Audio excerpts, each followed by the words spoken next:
ইনকিলাব ইনকিলাব ইনকিলাব, নারায়ে তাকবীর নারায়ে তাকবীর।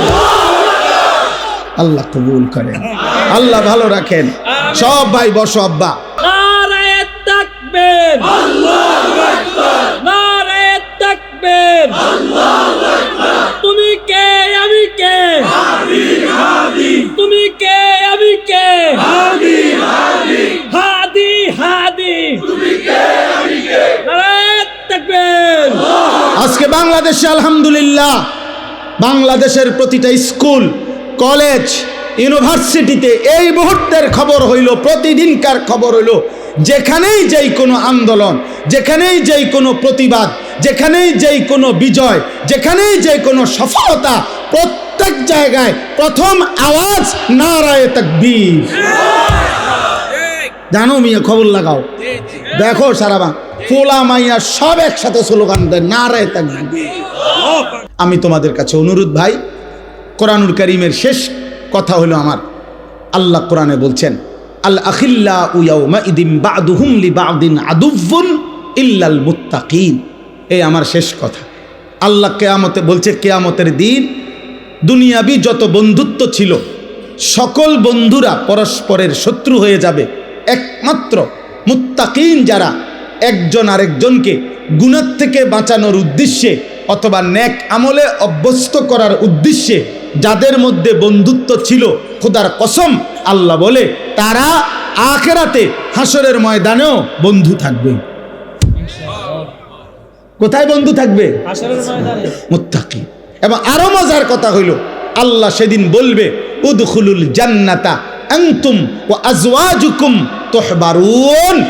আল্লাহ বলে যদি বন্ধুত্বটা তাকওয়ার ভিত্তিতে হয়, যদি বন্ধুত্বটা গুনাহ ত্যাগের ভিত্তিতে হয়, যদি বন্ধুত্বটা আল্লাহর ইবাদতের ভিত্তিতে হয়, খোদার কসম আল্লাহ বলছে, আল্লাহ নিজে ডাক দিয়ে বলবে, হে আমার মুত্তাকি বান্দারা, তোমরা প্রত্যেকেই তোমাদের তাকওয়ার বন্ধু জীবন চলার পথে যারা ছিল, বন্ধুদেরকে সাথে নিয়ে খুশি চিত্তে জান্নাতে ঢোকো। অতএব আমি তোমাদের কাছে ওসিয়ত করে গেলাম, আর কোনো দিন যদি আমি বলতে না পারি, তোমরা কমপক্ষে বলো যে তোমাদের এই ফ্রেন্ডস ক্লাব, তোমাদের এই বন্ধু ক্লাব, তোমাদের এই দোস্ত ক্লাব ইমানের বন্ধুত্ব, বলো ইনশাআল্লাহ। তাকওয়ার বন্ধুত্ব, বলো ইনশাআল্লাহ। গুনাহ থেকে ফেরাবো আমরা ইনশাআল্লাহ, আল্লাহর দিকে ডাকবো আমরা ইনশাআল্লাহ, বলো নওজোয়ান ইনশাআল্লাহ। একটা যুবককে ফিরাইবা, বলো ইনশাআল্লাহ। ফজরের নামাজের জন্য প্রয়োজনে হ্যান্ড মাইক কিনা দুয়ারে দুয়ারে ফজরের নামাজের জন্য ডাকো ইনশাআল্লাহ। দেখবা ফজরের মুসল্লি বাড়বে, ফজরের যুবক বাড়বে, ফজরের কিশোর বাড়বে, মাহাদির সৈনিক বাড়বে, শহীদ শরীফ ওসমান হাদির উত্তরসূরি আবার তৈরি হবে, বাংলার আকাশে কালেমার পতাকা উড়বেই উড়বে ইনশাআল্লাহ ইনশাআল্লাহ ইনশাআল্লাহ। নারায়ে তাকবীর, আল্লাহু আকবার, নারায়ে তাকবীর, আল্লাহু আকবার। তুমি কে আমি কে, হাদি হাদি, তুমি কে আমি কে, হাদি হাদি, হাদি হাদি, তুমি কে আমি কে, নারায়ে তাকবীর। আজকে বাংলাদেশে আলহামদুলিল্লাহ বাংলাদেশের প্রতিটা স্কুল, কলেজ, ইউনিভার্সিটিতে এই মুহূর্তের খবর হইল, প্রতিদিনকার খবর হইল, যেখানেই যেই কোনো আন্দোলন, যেখানেই যেই কোনো প্রতিবাদ, যেখানেই যেই কোনো বিজয়, যেখানেই যেই কোনো সফলতা, প্রত্যেক জায়গায় প্রথম আওয়াজ নারায়ে তাকবীর। জানো মিয়া, খবর লাগাও, দেখো সারা পোলা মাইয়া সব একসাথে স্লোগান দেয় নারায়ে তাকবীর। ইনকিলাব ইনকিলাব ইনকিলাব, নারায়ে তাকবীর নারায়ে তাকবীর। আল্লাহ কবুল করেন, আল্লাহ ভালো রাখেন। সব ভাই বসো। আব্বা একটা বিষয় গুরুত্বপূর্ণ আব্বা, এটা জরুরি যে কম হোক বেশি হোক আল্লাহর কথা মনোযোগ দিয়ে শুনতে হয়, দিল দিয়ে শুনতে হয়, আগ্রহ নিয়ে শুনতে হয়, ভালোবাসা নিয়ে শুনতে হয়। কোনো ব্যক্তির জনপ্রিয়তা দিয়ে শ্রোতার কিছু আসে যায় না, এতে কিচ্ছু হয় না। আমার কোনো জনপ্রিয়তাও যদি থাকে, তো এটার দ্বারা আমারও কোনো ফায়দা নাই, শ্রোতাদেরও কোনো ফায়দা নাই। এটা ধোঁকা, এটা একদমই ধোঁকা। আমাকে 1 কোটি মানুষ চিনলেও আমার কবরের আযাবও মাফ হবে না, আপনাদেরও না। তো কাজে এটা দিয়ে কি হবে? আমাদের কাউসার বলতেছে, আমার সাথে আসছে যে আজ যে হুজুর আমি দেখছি আপনি 5 জনের সামনেও বয়ান করছি, আমি একদম পুরা 2 ঘন্টা 4 জন মানুষের সামনেও আমি বয়ান করছি। খালাস, আল্লাহর জন্য বলা, কম না বেশি শ্রোতা, এর মধ্যে সফলতা ব্যর্থতার কিছু নাই। আল্লাহর কথা একজনকে বললেও সওয়াব হয়। নেকি দরকার, আখিরাত দরকার, সওয়াব দরকার। ব্যক্তিগতভাবে আমি কোনো প্রার্থী না, আমার কোনো মার্কা নাই, কোনো মার্কার পক্ষে আমি ন্যূনতম কোনো প্রচারণাও করি না, ঘুরে গেড়াইও বলি না। তাহলে অতএব আমি জনপ্রিয়তা দিয়ে কি করব? ব্যাপক জনসমর্থন দিয়ে আমি করব কি? এই জন্য ভাই, নওজোয়ান বাবা, প্রত্যেকে ওলামায়ে কেরামের কথার প্রতি মনোযোগী হলে ভালো। এই বুট বাদাম খাচ্ছেন যারা, এটাও মনোযোগের জন্য ঠিক না। না, এটা হাসির বিষয় না, ফাজলামির বিষয় না, এটা বিবেকের বিষয়। আমি বললাম এটা ফাজলামি না। হাদিসের মধ্যে কথা স্পষ্ট আছে, সাহাবায়ে কেরাম বলেন, তারা যখন নবীজির সামনে আল্লাহর কথা শুনতেন, মনে হতো যেন ওনাদের শরীরে মাথা নাই। মানে এতটা নীরব নিস্তব্ধ, এতটা মনোযোগী হইতেন যেন মাথা এক বিন্দু নড়ে না।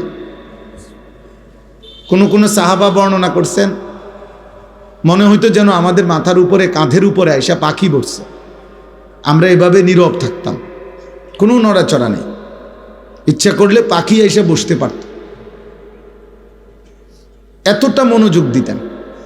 শতভাগ মনোযোগ এবং আন্তরিকতা মানুষ বদলায়। আমার জীবনে আমি এই আল্লাহর দয়ায় কম বেশি যেটুকু ওয়াজের তৌফিক আল্লাহ দিছে, আজ 21 বছর, এই 21 বছরের ভিতরে আমি বহু ছেলে, বহু মানুষ দেখছি, আলহামদুলিল্লাহ মনোযোগী ছিল, কথা শুনছে, ধীরে ধীরে আল্লাহ জিন্দিগি বদলায় দিছে।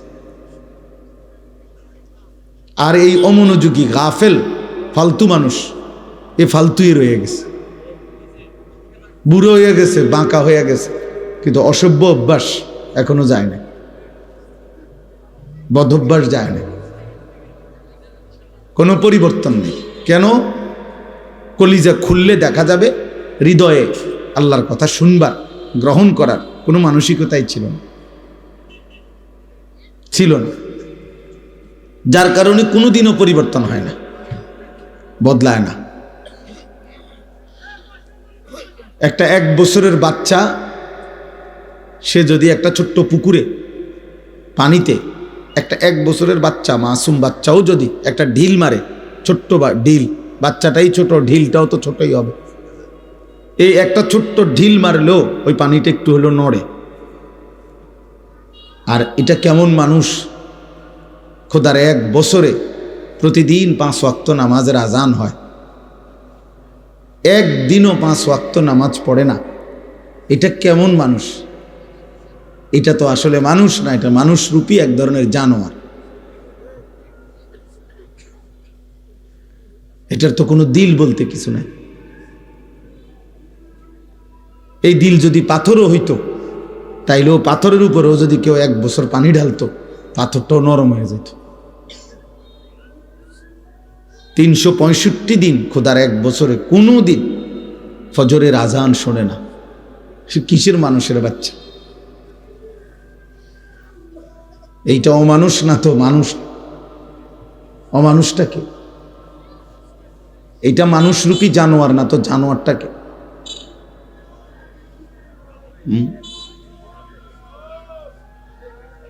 এই জন্য বললাম, বেটা মানুষ হও, ইনসান হও, আত্ম উপলব্ধি শেখো। এই হুড়াহুড়ি, লাফালাফি, ফালাফালি, মোবাইল, ভিডিও, ছবি, বেডা বেডি, চটপটি, বুট বাদাম, খেলতাম আশা, এটা পাগল ছাগলের জীবন। মাতাল প্রতিবন্ধীর জীবন বাবা।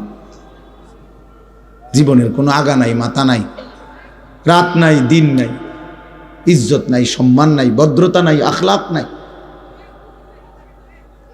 পছন্দ অপছন্দ বলতে কিছু নাই, উচিত অনুচিত বলতে কিছু নাই। যেখানেই মন চাইছে আমার মতো আমি। এখানে বয়স্ক বাবা আছে, চাচা আছে, আলেম আছে, দিনদার মানুষ আছে। এখানে আমার এই কাজটা মানাবে কিনা এতটুকু বিবেক বুদ্ধি বিবেচনা বোধ অনেকের ছেলে পেলে তোমাদের মধ্যে নাই। তুমি তোমার মতোই চলতেছ। তোমার চুল, তোমার চেহারা, একজন ভাবা উচিত একজন আলেম দেখলে কি মনে করবে, একজন বয়স্ক বাবা চাচা দাদারা দেখলে কি মনে করবে, মা চাচিরা দেখলে কি মনে করবে। তোমার মুখের এই বিশ্রী গালি, মাত্র 14 বছর 16 বছর বয়সে এমন নোংরা গালি এক বন্ধু আরেক বন্ধুকে দেয়। কুত্তাও এমন কথা কয়। এটা বন্ধুত্ব হইল? বন্ধু আবার বন্ধুরে গালি দেয় কেন? বন্ধু আবার বন্ধুর ফাসাদ লাথি দেয় কেন? বন্ধু আবার বন্ধুর বোনকে নিয়ে অসভ্য কথা বলে কেন? কিভাবে সম্ভব? যদি মানুষ হইতো। এজন্য ভাইয়া মনে রাখো বাবা, যে যেখান থেকে আসো ভাইব, জীবনের অর্থ কিন্তু শুধু উপভোগ না, জীবনের অর্থ শুধু উল্লাস না, জীবন মানে উপভোগ, জীবন মানে লজ্জাস্থান না। যে লজ্জাস্থানের চাহিদা পূরণ, শাহওয়াত, এরই নাম জিন্দিগি? না না, এটা জীবন না, এটা কোনো মানুষ না। মানুষ তাকে বলে বিবেক বুদ্ধি যার কাজ করে, উপলব্ধি যার আছে, পার্থক্য শক্তি যার মধ্যে আছে। অর্থাৎ এটা সত্য, এটা মিথ্যা, এটা উচিত, এটা অনুচিত, এটা করণীয়, এটা বর্জনীয়, এটা হালাল, এটা হারাম, এটা আদেশ, এটা নিষেধ। এই পার্থক্য শক্তি। এটা মা, একে দেখা যাবে। এটা আমার বোন, একে দেখার অনুমতি আছে। এটা আমার স্ত্রী, একে দেখার অনুমতি আছে। এটা ভিন নারী, এটা অন্য মহিলা, আমার দেখার অনুমতি নাই। এই পার্থক্য শক্তি যার মধ্যে আছে। এটা আমার উপার্জনের টাকা, এটা নেওয়া জায়েজ আছে। এটা সুদের টাকা, এটা নেওয়া আমার জন্য জায়েজ নেই। এই যে পার্থক্য শক্তি, হালাল হারাম, এটা কুকুর, এটা খাওয়া জায়েজ নেই। এটা ছাগল, এটা গোশত খাওয়া জায়েজ আছে। এই যে পার্থক্য, এইটুকু শক্তি খোদার কসম যার মধ্যে নাই, এই বিবেচনা বোধ, পার্থক্য শক্তি, অমানুষ না, ও জানোয়ার। আমি বললাম ওরে জানোয়ার বল। আরো যদি ভয়ঙ্কর বলতে হয় তো এই আচরণ কুত্তার আচরণ। এই জন্য নিয়ম হলো, বইতে আছে, কুকুর যেই কোনো ফেলে দেওয়া জিনিসে মুখ দেয়। কুত্তার স্বভাব, যেই কোনো ফেলে দেওয়া জিনিস মুখ দেয়।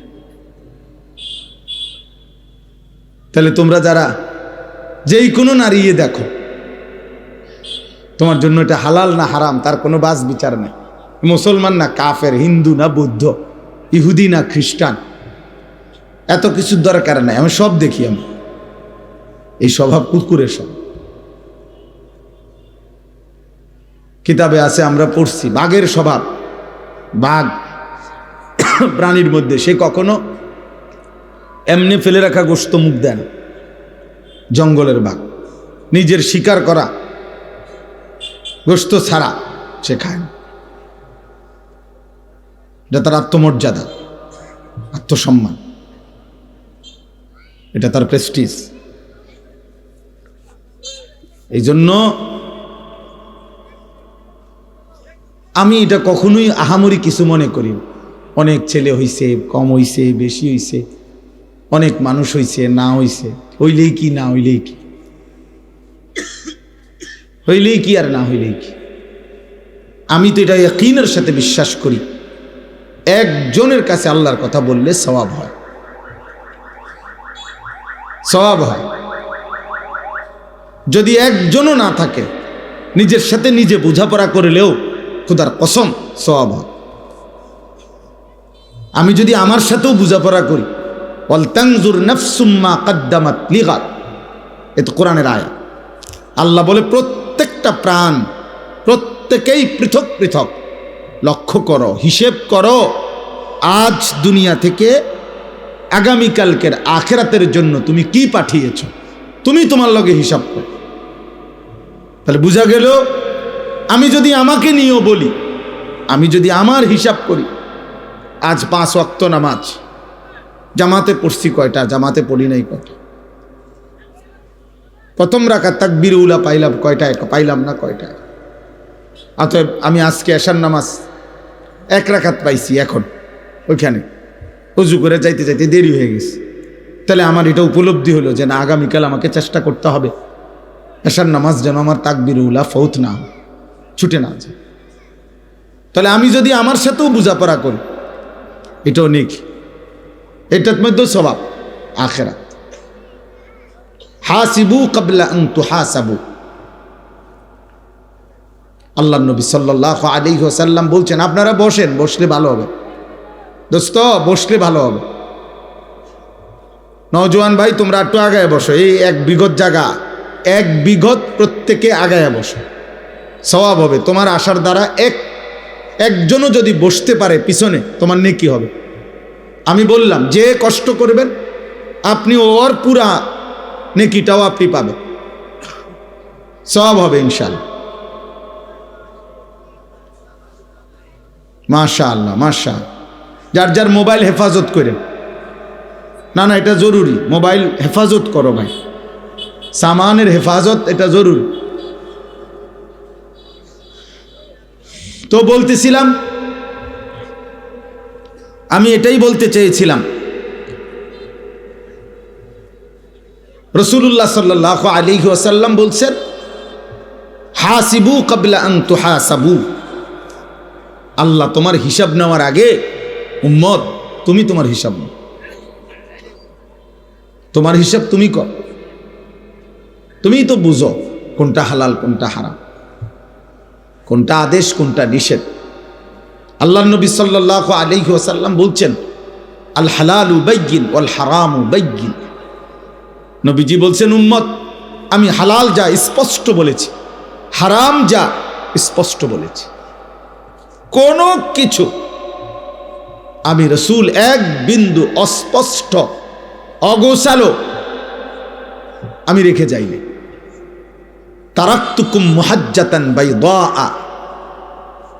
আল্লাহ নবী সাল্লাল্লাহু আলাইহি ওয়াসাল্লাম বলেন, সকালের সূর্য যখন আলোকিত হয়, ফর্সা সূর্য যখন পূর্ণ উঠে, এমন একটা সূর্য যেই সূর্যের আলোতে 1 বিন্দু মেঘ, বৃষ্টি, আবসা, অন্ধকার, কুয়াশা কিচ্ছু নাই, একদম ফকফকা, মানে কোনো স্পট নাই আলোর মধ্যে, একদম পূর্ণ আলো। আল্লাহ নবী সাল্লাল্লাহু আলাইহি সাল্লাম বলেন, 23 বছরে উম্মত আমি ইসলাম নামে এমন একটা আলোর সামনে তোমাদেরকে রেখে গেলাম, যে আলোতে কোনো মেঘ নেই, যে আলোতে কোনো দাগ নেই, যে আলোতে কোনো কুয়াশা নেই, যে আলোতে কোনো অস্পষ্টতা নেই, যে আলোতে কোনো আড়াল নাই, একদম পরিষ্কার। জীবন চলার প্রত্যেকটা বাঁকে আমি নবী সাল্লাল্লাহু আলাইহি সাল্লাম এভাবে বলে গেছে, কোনো বিষয় অস্পষ্ট, অগোছালো, অপরিষ্কার, অপরিচ্ছন্ন, দুর্বোধ্য, কঠিন বলে যায়নি, সব ক্লিয়ার করে গেছে। লাইলুহা কান্নাহারিহা, নবী সাল্লাল্লাহু আলাইহি ওয়াসাল্লাম বলছেন, উম্মত আমি তোমাদের জন্য রাত অন্ধকারকে দিনের আলোর মতো রেখে গেছি। অর্থাৎ গভীর রাতে একাকিত্বে যত রকমের প্রয়োজন মাসআলা হইতে পারে, জরুরত, সব আমি বলে গেছি। মানুষের টয়লেট বাথরুম একাকী বিষয়, টয়লেট বাথরুমের বিষয়টা, মানুষের রাত্রিবেলার ঘুম তার এটা পৃথক অন্ধকারের বিষয়, মানুষের স্বামী স্ত্রীর সম্পর্ক গোপন বিষয়, আল্লাহ নবী সাল্লাল্লাহু আলাইহি ওয়াসাল্লাম বলেন, সেই কথাগুলো আমি শতভাগ স্পষ্ট বলে গেছি, অস্পষ্ট রাখি নাই, একদম পরিষ্কার বলছি।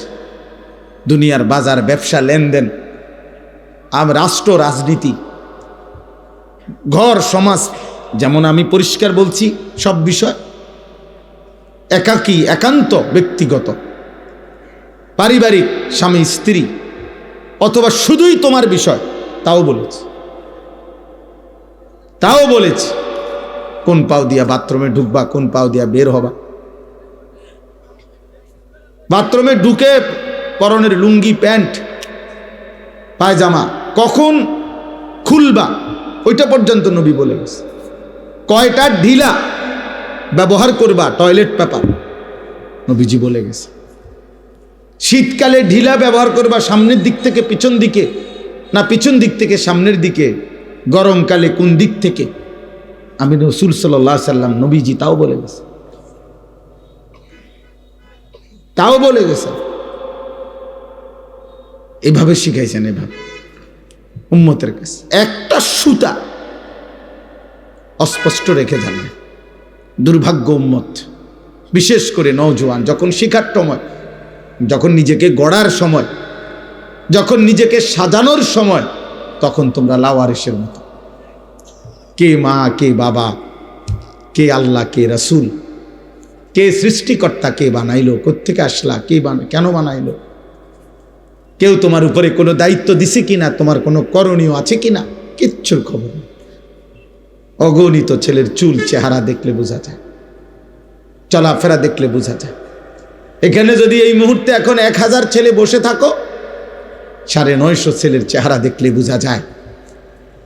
এশার নামাজের সেজদা দেয় না, হায় বেয়াদব, কেন বসলি? আল্লাহর দুশ্মন, একটা সেজদা দিতে মন চাইল না তোর, কেন বসলি? মৌলবীর ওয়াজ শুনে করবি কি বেটা? বক্তার ওয়াজ শুনে করবি কি? তোমরা তো জানতা আমার ওয়াজ শুনবা, মনে করো কম বেশি প্রস্তুতি ছিল অনেকের, শুনছো মাইকিং হয়তো, তো ঠিকই তো আছে। তো যেহেতু নিয়ত করছিল আল্লাহর কথা শুনবা, তো এশার নামাজ পড়লা না কেন? এশার নামাজ পড়লা না কেন? ছি ছি ছি ছি বেটা, তোদের যাদের কপালে এশার নামাজের সেজদা নাই, এক ওয়াক্ত না, থু তোর কপালে বেটা, থু তোর কপালে, যা বেটা তুই বেটা, মন চাইলে উঠে চলে যা বেটা। নির্লজ্জ, বেহায়া, দুশ্মন, আল্লাহর দুশ্মন বেটা তুই বেটা, নবীর দুশ্মন বেটা, মায়ের কলঙ্ক বেটা তুই বাবার অপমান, তুই তোর মায়ের দুধের বেইজ্জতি, মায়ের গর্ভের অপমান বেটা। মুসলমানের সমাজে মুসলমানের কলঙ্ক বেটা তোমরা। তোদের মা তোকে আল্লাহ চিনাইতে পারে নাই, তোদের বাবা তোকে আল্লাহ চিনাইতে পারে নাই, চারিদিকের এত মসজিদ তোদেরকে আল্লাহ চিনাইতে পারে নাই, প্রতি ওয়াক্ত নামাজের আজান তোদেরকে আল্লাহ চিনাইতে পারে নাই, এত মাহফিল তোদেরকে আল্লাহ চিনাইতে পারে নাই, এত আলেম তোদেরকে আল্লাহ চিনাইতে পারে নাই, আল্লাহর কোরআন তোদেরকে মালিক চিনাইতে পারে নাই। মানুষের বাচ্চা হলি কেমনে বেটা?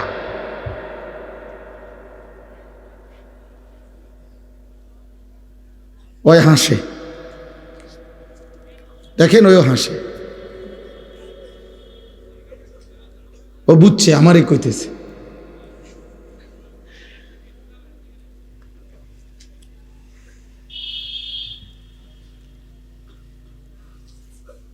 এজন্য লজ্জা থাকলে বেটা, রক্তে যদি মুসলমানের রক্ত থাকে, এখন উঠে গিয়ে নামাজ পড়ে আয় বেটা, যা বেটা। বেহায়া মুসলমান হয়ে গেল কেমনে? কোনোভাবেই। আরে কিসের স্লোগান? 2-3টা হুঙ্কার, 2-3টা জোর আওয়াজে কথা বললেই আমরা এখান থেকে বৈশা ইউরোপ আমেরিকারে ধমক দিয়ালাম, এত সহজ হয়ে গেছে। হ্যাঁ, নাস্তিক মুরতাদ এত সহজেই বয়ে পড়ে যায়। অথচ তারা বাংলাদেশে যারা ইসলাম বিরোধী, যারা মুরতাদ নাস্তিক, যারা ইউরোপের গোলাম, তারা অল্প বেটা, সংখ্যালঘু, তারা সংখ্যাগরিষ্ঠ আমরা মুসলমান। কিন্তু আমরা তাদেরকে ধর্মবিদ্বেষী বলতে পারলাম না। ওরা আমাদেরকে সংখ্যাগরিষ্ঠ মুসলমানের বাংলাদেশে ওরা আমাদেরকে জঙ্গি বলে চালায় দিল।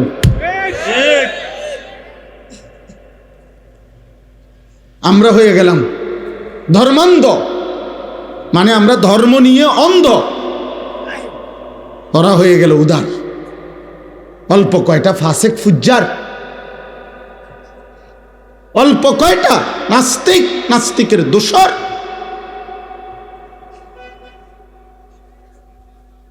কারণ আমরা তো তোমাদেরকে বুঝাইতে পারলাম না।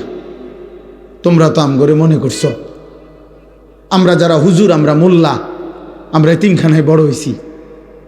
তোমরা ভাবছো আমরা এতিম বাচ্চা, আমরা ভিক্ষা করে খাই। তোমরা ভাবছো আমরা সমাজের অবহেলিত। এই জন্য বেঈমান আমাদেরকে উপহাস করে, বেঈমান আমাদেরকে নিয়ে তামাশা করে। সংখ্যাগরিষ্ঠ মুসলমানের বাংলাদেশে আমরা কোরআনের আলোকে নারীর অধিকার বুঝাইতে পারলাম না। আর বেঈমান মুশরিক এবং মুশরিকের অনুসারীরা সংখ্যাগরিষ্ঠ মুসলমানের বাংলাদেশে কোরআনুল কারীমের মধ্যেও নারীর অধিকার সংরক্ষিত হয় নাই, এই কথার স্পষ্ট বক্তব্য এই 5ই আগস্টের পরেও এই বাংলাদেশে দিয়েছে। কেন পারলাম না যুবক আমরা বুঝাইতে? আমরা ব্যর্থ হলাম কেন?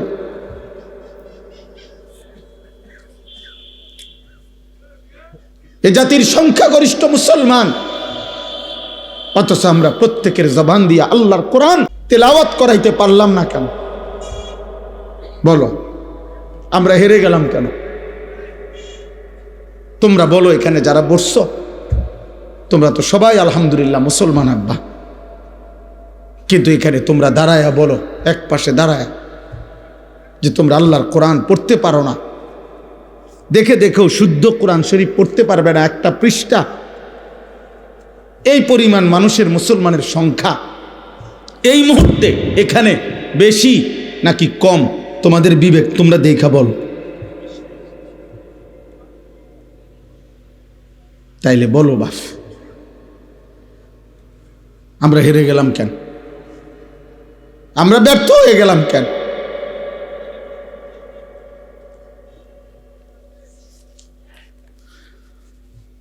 বেঈমান তোমাদেরকে নারী দেখায়া কিনে ফেলছে। বেঈমান তোমাদেরকে উলঙ্গ ছবি দেখায়া ভুলায় দিছে।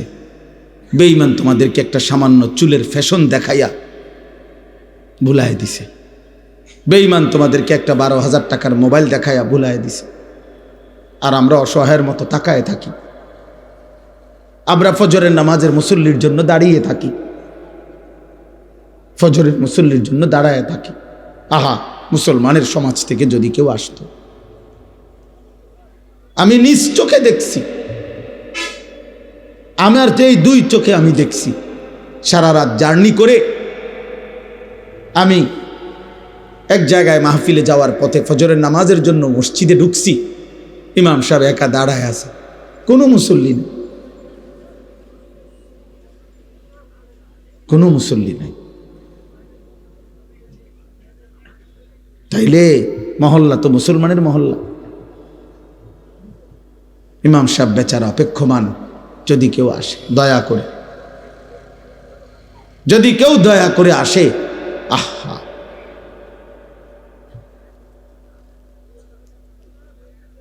এই জন্য আব্বা আলহামদুলিল্লাহ আমি তোমাদেরকে উৎসাহিত করতে চাই, বিবেক জাগাইতে চাই। আমার এটা ফিকির, আমার এটা প্রেরণা, আমার এটা পেরেশানি। আমি এই অস্থিরতা নেই। আমি আসলে আলাদা কোনো আমারে কেউ যুবকদেরকে বলতে হবে এমন কোনো রাষ্ট্রীয় দায়িত্ব দেয় নাই। এমন কোনো হুজুরও আমারে কেউ দায়িত্ব দেয় না, কসম খোদার। কেউ বলেন আমারে আনুষ্ঠানিকভাবে কোনো অফিসিয়াল লিডার কোনো আমারে মন্ত্রণালয় দিছে না কেউ, যা আপনার দায়িত্ব যুব মন্ত্রণালয়, আপনার দায়িত্ব কিশোর মন্ত্রণালয়, আমারে কোনো এমন কিছু কেউ বলেন।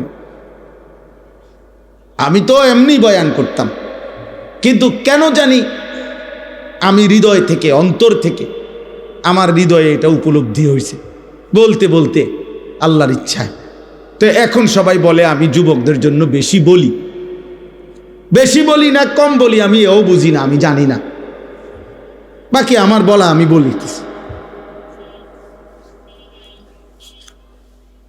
বলতেছি এতটুকুই। কিন্তু আমার অনুরোধ তোমাদের কাছে হাত জোড় করে, এখনো আলহামদুলিল্লাহ মুসলিম কিশোর যুবক ব্যাপক পরিমাণ প্রচুর আছে, এবং যুবকের শরীরে আল্লাহ প্রদত্ত শক্তি, খোদার কসম, শক্তি বলতে যেটুকু, সকল শক্তি, শরীরের শক্তি, হাতের শক্তি, ব্রেনের শক্তি, বিবেকের শক্তি, চোখের শক্তি, কানের শক্তি, জিহ্বার শক্তি, বুকের শক্তি, পায়ের শক্তি, লজ্জাস্থানের শক্তি, সমস্ত শক্তি পূর্ণ মাত্রায় আল্লাহ সৃষ্টিকে যা দিয়েছেন তা যুবককেই আল্লাহ তাআলা পূর্ণ দিয়েছে। এটা আল্লাহ কোরআনে বলছে, সুম্মা লিতাবলুগু আশুদ্দাকুম।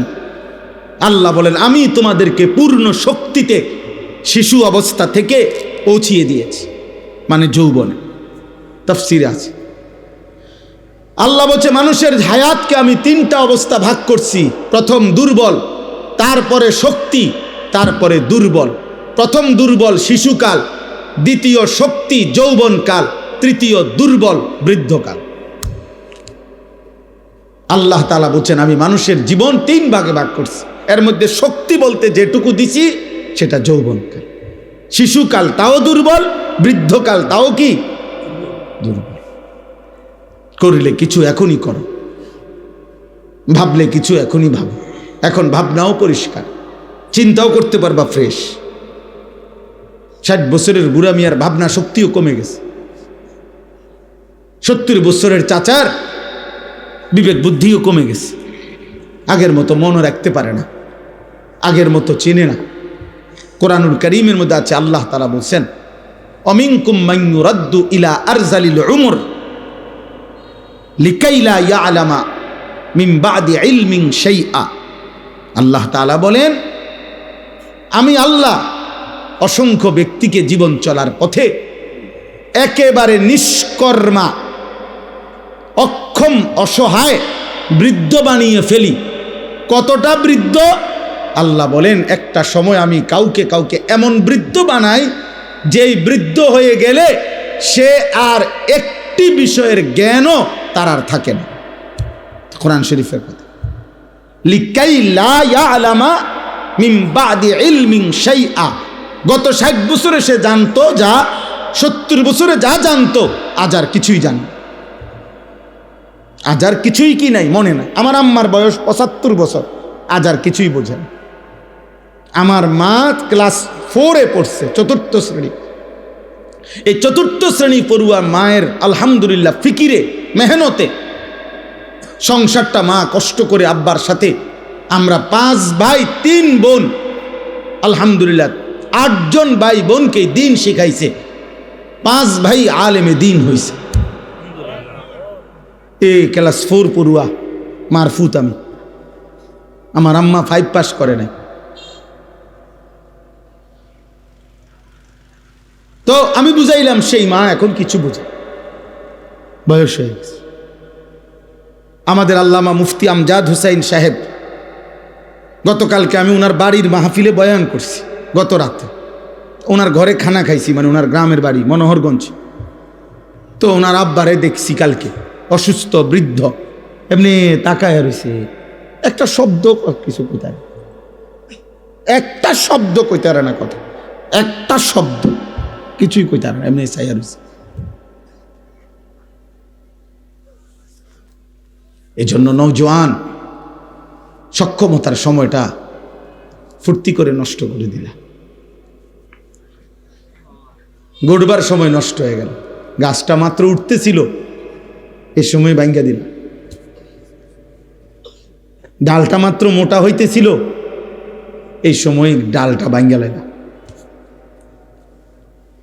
গাছটা আজকে 12 বছরে হয়তো সাইডে একটা ছোট্ট কাঠি, ছোট্ট চিকন একটা বাঁশ দিয়া, পানি দিয়া, বারবার পাতা ছিঁড়া মোটামুটি যখন সোজা হয়েছিল তখন ভেঙে গেল। এক বাবা হয়তো 6 বছর, 8 বছর, 12 বছর, 10 বছর আদর যত্ন করে তিল তিল করে ধরে রাখছিল। আজ 12 বছরে তুমি কিছু অসৎ বন্ধু, চরিত্রহীন কিছু লম্পট বেহায়া বন্ধুর খপ্পরে পড়ে আহা, তুমি বাবার হাত থেকে ছুটে গেলে, মায়ের হাত থেকে ছুটে গেল, তুমি কোরআন থেকে ছুটে গেলা, তুমি ভালো মানুষের হাত থেকে ছুটে গেলে, বন্ধুদের খপ্পরে হারায় গেলা, অসৎ চরিত্রবানদের কাছে হারায় গেল, মোবাইলের নর্তকীর ভিতরে ডুবে গেলা, অশ্লীল ছবির মধ্যে হারায় গেলা। একদিন আল্লাহ যদি নারাজ হয়, এই কোরআনে আছে কসম, প্রিয় ভাই, প্রিয় বন্ধু, আল্লাহ বলছে কেউ যদি উল্টো পথে চলে, আমি যদি কোনোদিন সিদ্ধান্ত নিয়ে ফেলি, আর কোনোদিন আমি আল্লাহ তাকে ফেরাবো না। কসম আল্লাহর, একের খোদার কসম। নুয়াল্লিহি মা তাওয়াল্লা ওয়া নুসলিহি জাহান্নাম। আল্লাহ বলে আমার বন্ধুর বিরুদ্ধাচরণ যে করতে থাকে, আমার প্রকৃত ইমানদার মুমিন যেই পথে চলতে থাকে, এই উল্টো পথে যে চলে, ওমান ইউশাকিকির রাসূলা মিন বাদি মা তাবায়্যানা লাহুল হুদা ওয়া ইয়াত্তাবি' গায়রা সাবিলিল মুমিনিন নুওয়াল্লিহি মা তাওয়াল্লা ওয়া নুসলিহি জাহান্নাম। আল্লাহ বলেন আমার রাসূলের বিরুদ্ধাচরণ যে করবে, আমার ইমানদার মুমিনদের যেই পথ তার উল্টো পথে যে চলবে, একদিন সত্যি সত্যি আমি আল্লাহ তারে উল্টো পথেই চালাবো। ওয়া নুসলিহি জাহান্নাম, উল্টো পথেই একদিন জাহান্নামে ফেলে দেব।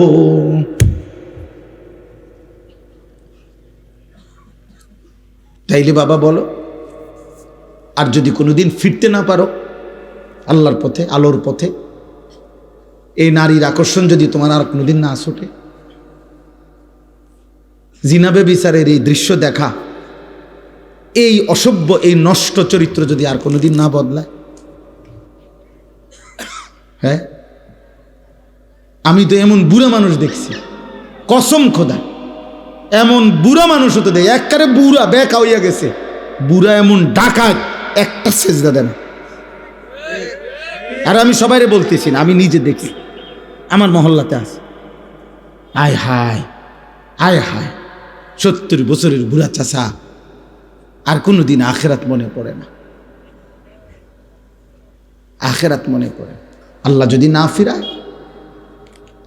আমরা হাজার ওয়াজ বেটা, আমি বক্তা না বেটা, বাংলাদেশের সমস্ত বক্তা যদি বাইটা পাউডার বানাইয়াও খাওয়ায়, আল্লাহর কসম, আল্লাহর কসম, আল্লাহর কসম, হেদায়েত চূড়ান্ত ফয়সালা আমাদের কারো হাতে না, শুধুই কেবল আল্লাহর হাতে,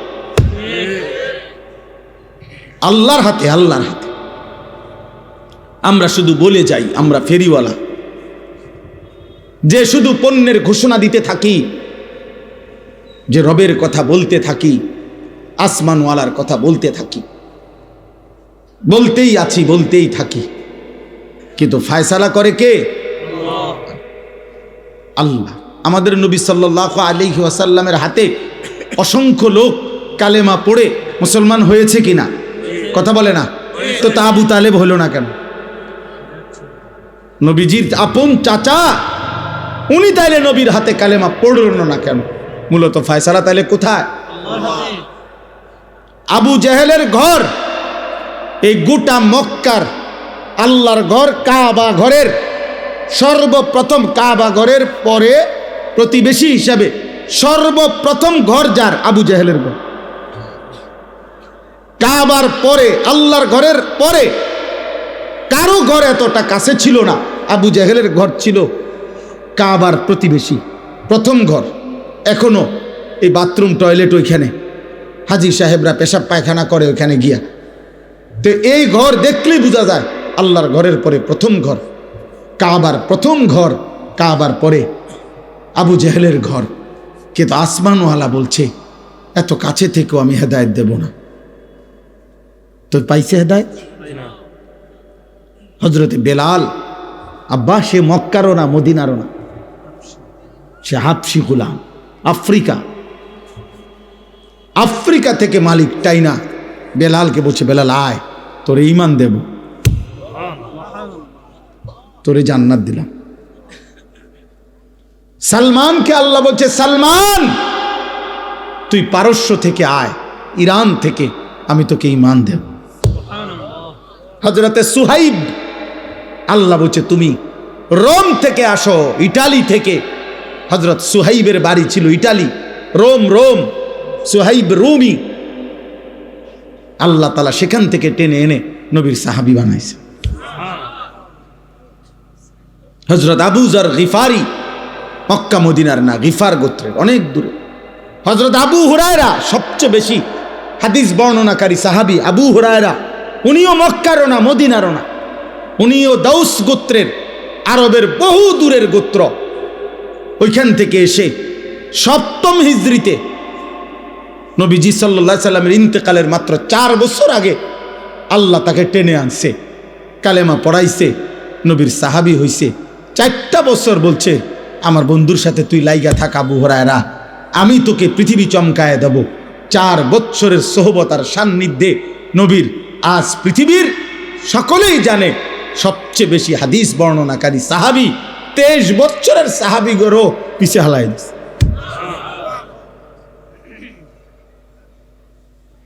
আল্লাহ গায়ে দিছে। এই জন্য জওয়ান ভাই, চলো আমার কথা শেষ। আমি একটা ছেলেকে, একটা বাবাকে বুঝাইতে চাই, আমাদের কারো জন্য ইসলাম আটকাবে না, আখেরাত আটকাবে না, আমাদের জন্য না। কোরআন আমাদের কাছে মুখাপেক্ষী না। আল্লাহ তাআলা সেদিন বুঝাইছে, বন্ধু যে কয়জন লোক লাগবে ইসলামের বিজয়ের জন্য আমি নেব, আপনি দাওয়াত দেন, লোক নিমু আমি, হেনতে নিমু না হেনতে নিমু, এটা আমি বুঝব। বুঝেন নাই কথা? মক্কার থেকে নেমু না মদিনার থেকে নেমু, না ইরান থেকে নেমু না ইউরোপ থেকে নেমু, এটা আমি বুঝব। লোক নেব আমি। কিন্তু আপনি দাওয়াত দেন, আপনি বলেন, আপনি নিজস্ব সিদ্ধান্তে ফয়সালা দিতে পারবেন না, হেদায়েত দিতে পারবেন না। এই জন্য আমরা তোমাদেরকে আল্লাহর হাওয়ালা করছি। তোমরা আলহামদুলিল্লাহ অনেক যুবক, তোমরা আমার এটারে অনুরোধ, আমি এ কোরআন হাতে ধরে বলবো, তোমরা আমার এটারে জনপ্রিয়তা মনে করো না।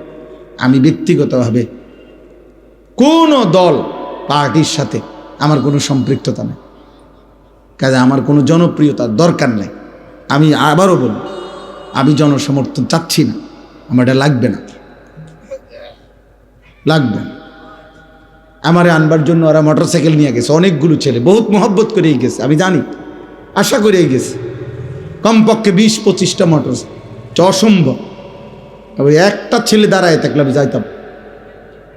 যে ছেলে আমার আগায় নিতে কইছে, ওই আমার গাড়ি তুলতে চাইছে, আমি বলছি না, তুই আমার নামো, গাড়িতে নাম, তোমার লগও যাইতাম। পরে গাড়িতে নামাই দিস, পরে আলাদা বড় অটো না সিঞ্জি দিয়েছে, ও খবর না, তোমার লগে যাইতাম। আমি হুলস্থুল দিয়ে করুন কি? আল্লাহ তাআলা সমস্ত যুবকদেরকে কবুল করেন। এখানে আমি যে আয়াতটা পড়ছি, এবার এই আয়াতের তর্জমাটা বলি। কোরআনুল কারীমের মধ্যে আছে, এই 19 নম্বর পারা 25 নম্বর সূরায়ে ফুরকান, এই সূরার কয়েকটা আয়াত আমি পড়ছি। 26, 27, 28, 29 এই 4টি আয়াত। সংক্ষেপ কথা হলো, রাসূলুল্লাহ সাল্লাল্লাহু আলাইহি সাল্লাম যখন মক্কায় কালেমার দাওয়াত দিতেন, তখন মাঝে মধ্যে কেউ কোনো কাফের কালেমা পড়তে চাইতো, একেবারে পুরো প্রস্তুতি নিয়ে লাইতো মানসিকভাবে, না মুহাম্মদের কালেমা গ্রহণ করমু, একেবারে মানসিক রেডি হইয়া মনে করেন জবান দিয়া সম্মতি দিত, ওয়াদা দিত, আচ্ছা মুহাম্মদ আমি আইতে আছি, বা এই কিছুক্ষণের মধ্যে, বা আমি একটু সময় দাও আমারে, আমি কালেমা পড়ব, পুরা আমি বুঝছি বিষয়টা, আমি নিয়ত করছি, মানছি। কিন্তু দুর্ভাগ্য হলো বন্ধু নামের এই সমবয়সী অথবা ওদের সাথে যে কাফেররা বন্ধুরা চলতো, এ যখনই যে এই বন্ধুদের খপ্পরে পড়ছে, একটু দেরি করছে, কোরআনুল কারীমের মধ্যে আছে বারবার এই কাফের বন্ধুরা সহ যারা সমবয়সী একসাথে চলে ফিরে, এই দুশ্মনরা এরকম অগণিত ব্যক্তিকে কালেমার থেকে বঞ্চিত করে দিয়েছে। যে অসম্ভব কথা দোস্ত, আজ এত বছরের বন্ধুত্ব, এক লগে চলি ফিরি বেটা, এক লগে মদ খাই, এক লগে নেশা করি, এক লগে গাঁজা খাই, আমরা এক লগে নারী দেখি, ছবি দেখি, উলঙ্গ দৃশ্য দেখি, তোর যতবার যা লাগে আমি ব্যবস্থা করে দেই, তুই আমারে ব্যবস্থা করে দেস, আমার মোবাইলে চার্জ না থাকলে তোরটা দিয়ে দেখি, তোরটা না থাকলে তুই আমারটা দিয়ে দেখো। এইভাবে আমাদের মধ্যে একটা বন্ধুত্ব, আমাদের মধ্যে ফ্রেন্ড, আমাদের মধ্যে এই সম্পর্ক, আজ বন্ধুত্ব ছেড়ে দিবি,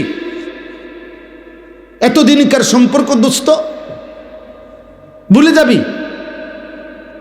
এইগুলা যখনই বলতো অগণিত ব্যক্তি, আহা, এই বন্ধুত্বের আবদার রক্ষা করতে গিয়ে কোরআনে আল্লাহ বলছে ওরা ঈমান গ্রহণ থেকে বিরত থাকত,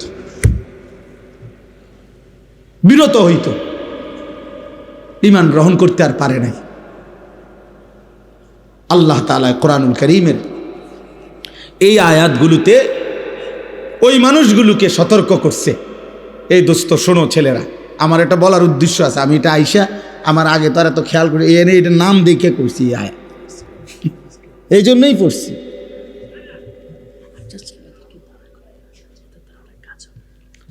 মানে এখন নামটাতে সুন্দর, ফ্রেন্ডস ক্লাব, দোস্ত ক্লাব, এই দোস্ত ক্লাবের জন্যই বলছি আয়াত, এটা দেখেই আমি এই আয়াত করছি। আমি আরেকখান দিয়া পড়ব নিয়ত করছিলাম কোরআন শরীফের, কিন্তু ওই নাম আইসা দেখা তাৎক্ষণিক এখান থেকে পড়ছি ফ্রেন্ডসের জন্য। তো আমার ভাই, আমার বন্ধু, আল্লাহ তাআলা তাদেরকে মনে করাই দিছে যে হায় বন্ধু তোমার কত বড় ক্ষতি করে ফেলল, আয় হায়, আয় হায় দোস্ত। সে হয়তো বলছিল দোস্ত হুজুরের কথাগুলো ভাল লাগছে রে, নারী নামাজ পড়মু রে, আরে দূর বেটা, বেটা দাঁত ফালাই তুমি বেটা, পাগল কোথাকার বেটা, এরকম কত হুজুর আইয়ে যায় বেটা, চিনি না বেটা, হুজুরের মধ্যে তো কত বেটা সদর বদর আছে বেটা, হুজুরের তো কথার স্টেশন না, এই মানে আমাদের দিলওয়ারি, তোমার দিলওয়ারি শেষ করে, তোমার হিম্মত, তোমার মনোবল, তোমার একটু এগিয়ে আসার প্রেরণা এই বন্ধু নামের এই বেঈমান, বন্ধু নামের এই শয়তান শেষ করে দিবে। আল্লাহ তাআলা বলেন হায় খোদার কসম, এই মানুষগুলো যারা বন্ধুর কারণে, আব্বা শোনো, যারা বন্ধুর কারণে আল্লাহ মানতে পারে নাই, নামাজ মানতে পারে নাই, সেজদা দিতে পারে নাই, আল্লাহর গোলামি করতে পারে নাই, গুনাহ ছাড়তে পারে নাই, নারীর লোভ ছাড়তে পারে নাই, মদ জুয়া জিনা ব্যভিচার নোংরামি অসভ্যতা ছাড়তে পারে নাই, আমি এই কোরআন হাতে কসম করে বলছি রে আব্বা, কিয়ামতের দিন ওই বন্ধুর কথা স্মরণ করে এই যুবক, এই ছেলেরা, এই মানুষগুলো আফসুস করবে, আফসুস করবে, আফসুস। আফসুসটা কেমন আফসুস? আল্লাহ বলেন দেখো, আল মুলকু ইয়াউমাইদিনিল হাক্কু লির রহমান। আল্লাহ তাআলা বলে বান্দা শোনো, ক্ষণিকের সাময়িক জীবিত থাকাকালীন কিছু মালিকানা দুনিয়ার মধ্যেও আমি দিয়েছিলাম তোমাদেরকেও। তোমারে বলছি তুমি এই 10 শতকের মালিক, তোমারে কইছি তুমি এই 30 শতকের মালিক, তোমারে বলছি তুমি এই গাড়িটার মালিক, তোমারে বলছি তুমি এই গাড়িটার মালিক, বাড়ির মালিক, আচ্ছা এডিরে তুমি মালিক কইছো নিজেরে, আমি আল্লাহ কিছু কই নাই, আচ্ছা ঠিক আছে, যে আর যে কয়দিন সুবিধা এ কয়দিন মালিক বনো, মালিক হইতে থাকো। কিন্তু আল্লাহ বলছে বান্দা একদিন মনে রেখো, এমন একটা দিন আসবে যেদিন আমি আল্লাহ বললাম, যেদিন সমস্ত প্রথম ব্যক্তি থেকে শেষ ব্যক্তি আদম থেকে ইসরাফিলের ফু পর্যন্ত সকলেই একটি মাঠে একত্রিত হবে। সেই হাসরের মাঠে কারো কোনো ন্যূনতম জাররা পরিমাণ মালিকানা থাকবে না। সেদিন সমস্ত কিছুর মালিক হব আমি আল্লাহ একাই। আল মুলকু ইয়াউমাইদিনিল হাক্কু লিররহমান। সেদিন নিশ্চিত সত্য কথা যে হাসরের দিন আল্লাহ বলেন বাদশাহী মালিকানা শুধুই আল্লাহর জন্য, আল্লাহর জন্য। আর ওয়াকানা ইয়াউমান আলাল কাফিরিনা আসীরা। আর সেদিন কাফের, নাফরমান, বেঈমান, পাপী আল্লাহ বলে তাদের জন্য হবে বড় কঠিন, কঠিন। আজ তো আমি তোমার আলগা মালিকানা দিছি দেখা তুমি মাতবুরি করছো, এই হুজুর জান এটা আমনের নি, এটা আমগো বাড়ি, আমি এনে ডেক্সেট বাসাই নলে ল্যাংটা হইয়া নাসি, আমনের কিতা জানেন তেমি।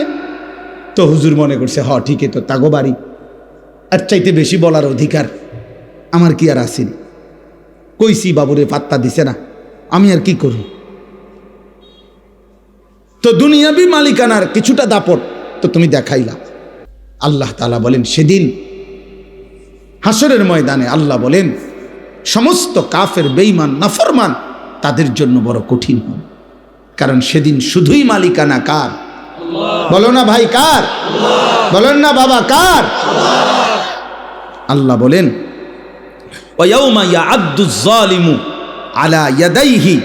এই সেদিন, এই শোনো, সেদিন প্রত্যেক পাপী, নাফরমান জাহান্নামের দৃশ্য দেখবে, আযাবের হুঙ্কার শুনবে, ফেরেশতাদের আওয়াজ শুনবে।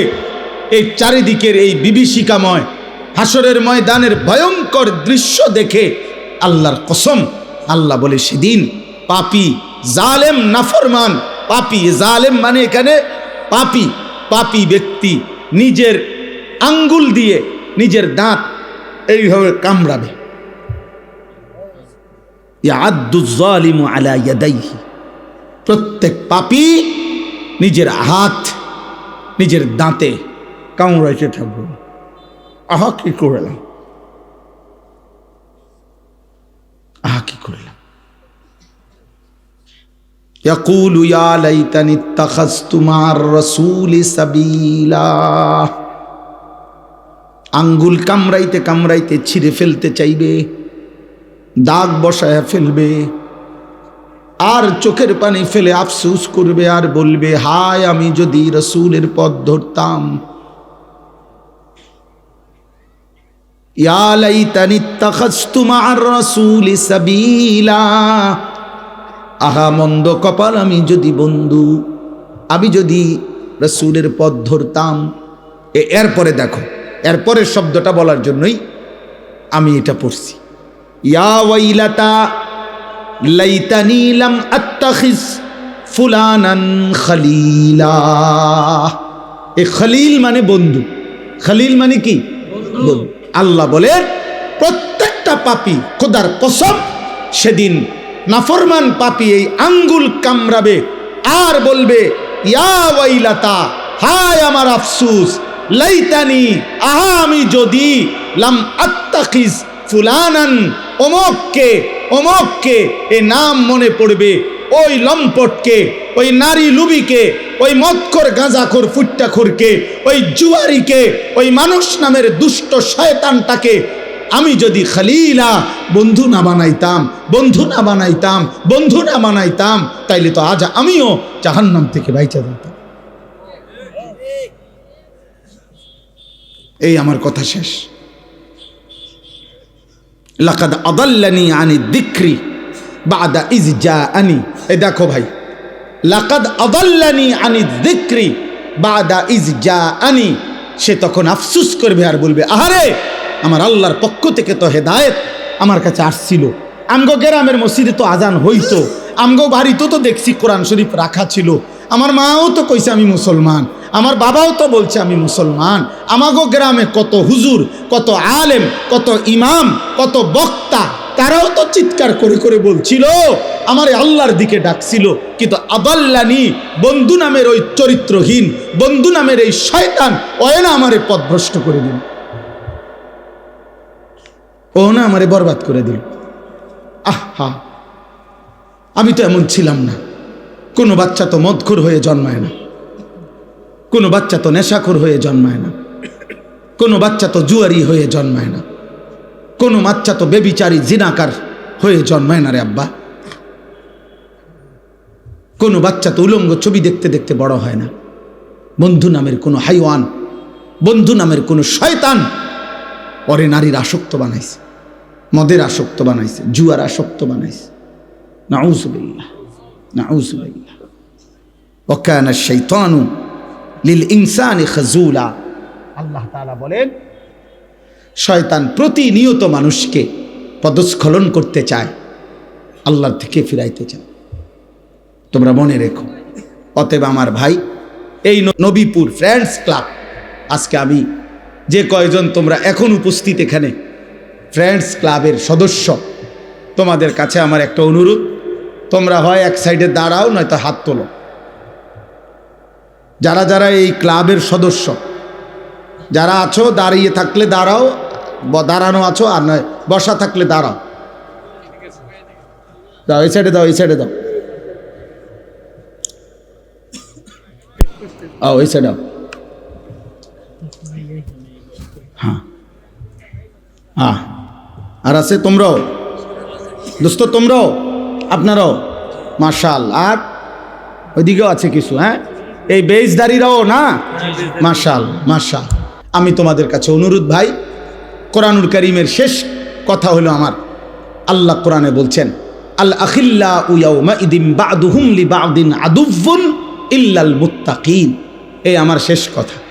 আল্লাহ কিয়ামতে বলছে, কিয়ামতের দিন দুনিয়াবি যত বন্ধুত্ব ছিল, সকল বন্ধুরা পরস্পরের শত্রু হয়ে যাবে, একমাত্র মুত্তাকিন যারা একজন আরেকজনকে গুনাহ থেকে বাঁচানোর উদ্দেশ্যে অথবা নেক আমলে অভ্যস্ত করার উদ্দেশ্যে যাদের মধ্যে বন্ধুত্ব ছিল, খোদার কসম আল্লাহ বলে, তারা আখিরাতে হাসরের ময়দানেও বন্ধু থাকবে। কোথায় বন্ধু থাকবে? হাসরের ময়দানে। মুত্তাকি।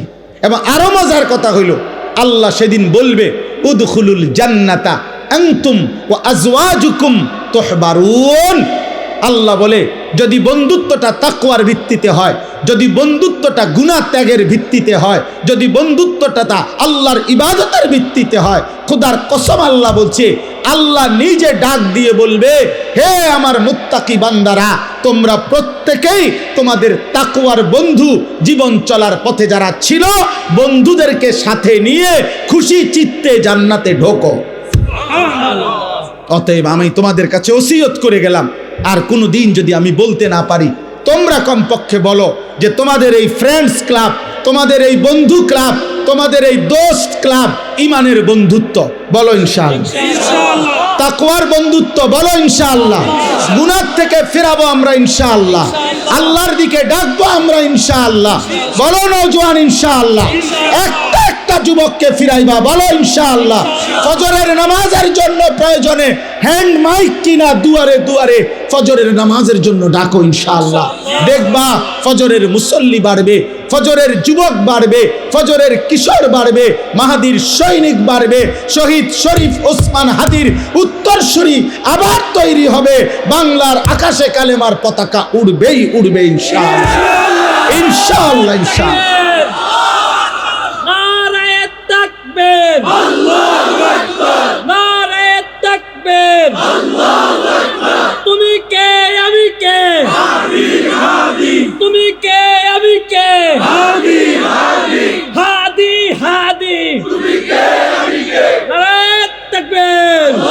আজকে বাংলাদেশে আলহামদুলিল্লাহ, বাংলাদেশের প্রতিটা স্কুল, কলেজ, ইউনিভার্সিটিতে এই মুহূর্তের খবর হইল, প্রতিদিনকার খবর হইল, যেখানেই যেই কোনো আন্দোলন, যেখানেই যেই কোনো প্রতিবাদ, যেখানেই যেই কোনো বিজয়, যেখানেই যেই কোনো সফলতা, প্রত্যেক জায়গায় প্রথম আওয়াজ নারায়ে তাকবীর।